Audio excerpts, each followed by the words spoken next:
The long-awaited wait for Avatar Legends on the Nintendo Switch version is finally here. In today's video, I'm going to be showing you the Switch 1 version of Avatar Legends, and I'm going to be running it on my old Switch 1 hardware. We are now on update 1.0.2. This puts us on build 4485. The other versions are on build 4495, so we are still a tiny little bit out of date, but a ton of things have changed. First things first, the like button is feeling kinda lonely, so do me a solid and hit that real quick. So I've spent some time playing this on the old Switch ever since the update dropped a few hours ago, and immediately it is apparent that a lot of things have changed in terms of how the game performs. I tried it first in handheld mode because that's the real test. Even on the Switch 2, this game ran like absolute garbage in handheld mode. In docked mode, it was fine on the Switch 2, but in handheld mode it struggled a lot. But I can say that on the Switch 1 hardware, when played in handheld mode with this new update, it runs so much better.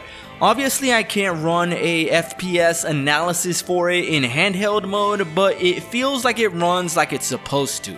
It feels pretty much the same as in dock mode. I can even do my Korra optimal combos in handheld mode and in TV mode on the old Switch. I'm going to show you an FPS analysis of the game running in dock mode on the old Switch, but first let's switch on over to a few other things that I found. Now when you first start playing the game, you're going to notice that the visual quality has taken a little bit of a hit as far as the resolution goes. There's a lot more visible jagginess to the characters, and we can look at this comparison of the game running on the old Switch before versus how it looks now. You can see before it was the case that the character portraits were very clean looking.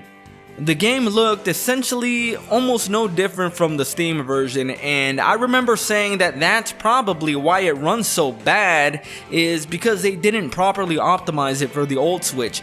The Switch is not a PC, and while Avatar Legends on paper looks like a relatively simple game, there is still a lot going on, and the visual quality was just so high that we got the performance that we got. But now we can see that they toned it down, and so some things don't look quite as nice. Like you can see blurriness in a lot of areas that didn't have a blurriness before, like the outlines on the characters, the buttons on the bottom of the screen, the energy circles and things like that. And again, these are not bad things. It's actually good that they downgraded some of these things, because when you're working with lower powered hardware, you have to make sacrifices in lower priority areas so that you can get the meaningful areas to run well. And in a fighting game, obviously the gameplay is gonna supersede everything else by a large margin. Let's head on over to the arcade mode. Even here in the character select screen, you can see all the character art is very downgraded. And it looks like it still takes some time to load, you know. I was hoping that they would get that down a little bit, but I guess the Switch is just a little bit too old. It was the case before that this first fight here with Zahir would crash the game almost every single time. It slowed to a crawl at the very start of the match every time, and here you can see that it performs pretty much perfectly. I was even able to do some of my big combos, and then I did it again in the very next match against Katara. I think it's safe to say that arcade mode works perfectly fine. The story mode also works fine. Now let's look at a replay so we can look at some of the new features that this update brought, because aside from just making the game perform a lot, and I mean a lot better, this update also brought the game up to date with the other versions of the game. So one of the features that we now have access to with this update, which was actually released on the other consoles a couple weeks ago, but we just got it today, is Replay Takeover. So with this feature, you can essentially, at any moment during the replay that you're watching, you can take over either character. And this is in case you had trouble against an opponent when he was doing something and you didn't know how to defend against it, or something to that nature. You can take over and practice various ways to deal with whatever you are having an issue with. Here you can see in the actual match, the Kyoshi did not flow escape when she could have.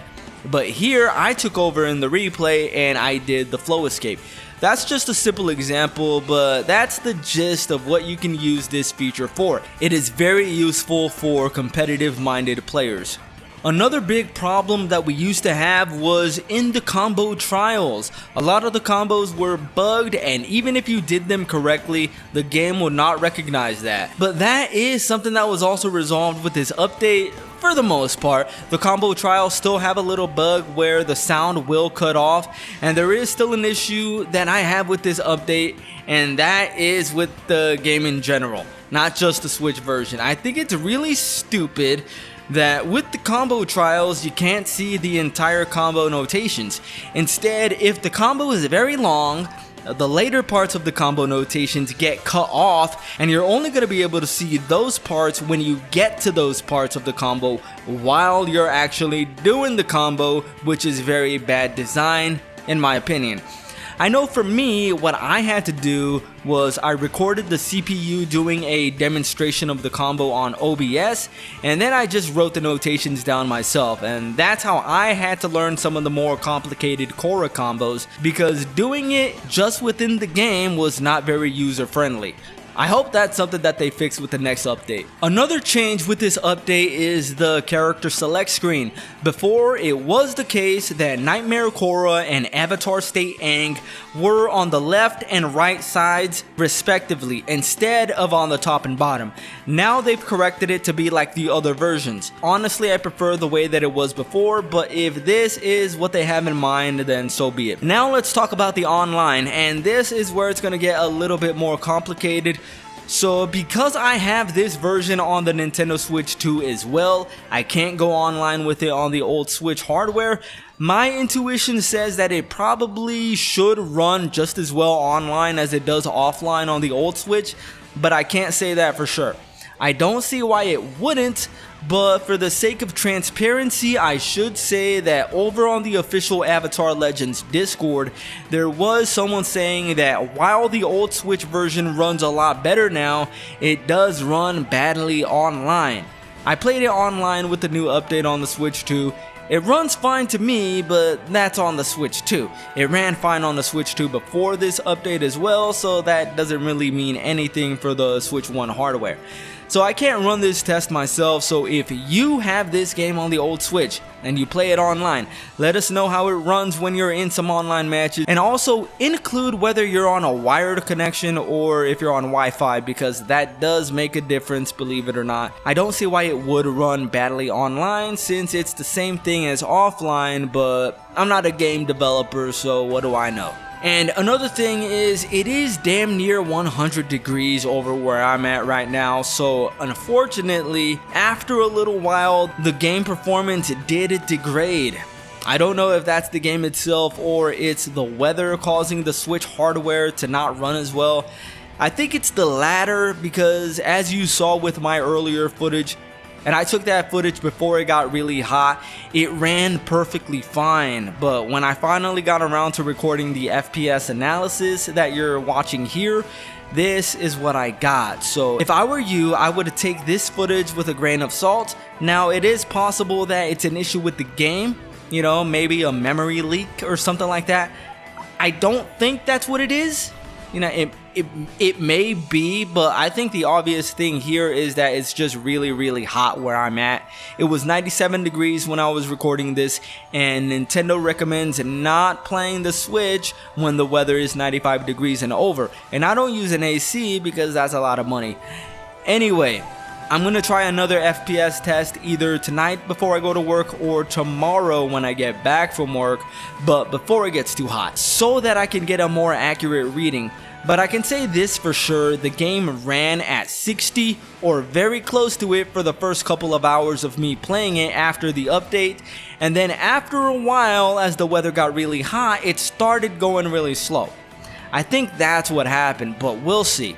Let me know if the same is happening to you. Did your performance on the old Switch hardware degrade after a while, or is this really just an overheating issue? I did notice one thing, and that is with the footage where I recorded the FPS analysis, it doesn't look like there was any blurriness to the character art or the NPCs like there was earlier.